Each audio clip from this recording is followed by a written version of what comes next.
The day I became a dad is the day that I finally got to start living with purpose again. That day was the day my wife had to go through the most pain she's ever gone through, and that gave me the gift of life. When I got to look in my kid's eyes for the first time, I knew that I no longer lived to complete tasks each day. I lived to make my kid go to bed saying, wow, I have the best father ever. He's present. He Sorry, I didn't think I was going to get so emotional through this. Fun fact, I actually did not want kids before I met Danielle, but the day I met Danielle, I knew that she was going to be the mother to my future children.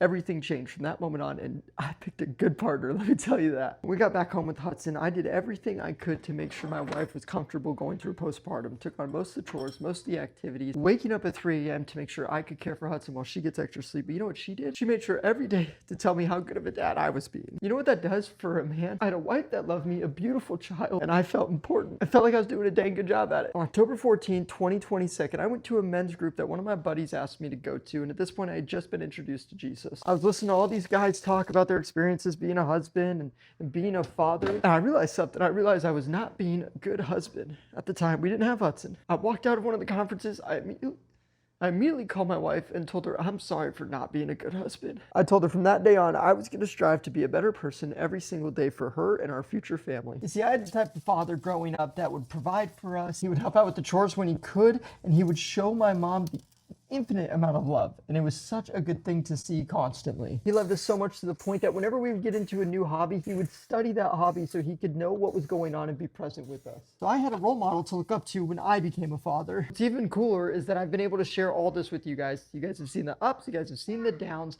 but through it all, there's one thing that stays. It's all part of my story as a dad, and that's why I started documenting everything. I wanted to be able to look back at my story from where I started to where I am now and see everything in between. And all of those moments have now led to this moment, the hat that I'm wearing. It's to be able to wear the title that I deserve, and an estimated 1.5 billion others that deserve this title. And yeah, they all say dad name because I'm dad named Ryan, but at some point you deserve a name from your kid once they're able to call you something. Right now I'm in a really funny phase where Hudson is calling me Puppy every time he sees me. So currently I'm dad named Puppy. So if you are proud of the title that you've been blessed to be able to have as a dad, I put all these different hats right here in the shopping cart in the bottom left for you guys. And you guys can pick one up for yourself and wear this title proud. Seriously, thank you so much for all the support over the years. None of this would be possible without you guys. It's now leading to this moment and so much more. And also, I'm sorry for getting emotional with you guys, but that is my story and I wear it proud.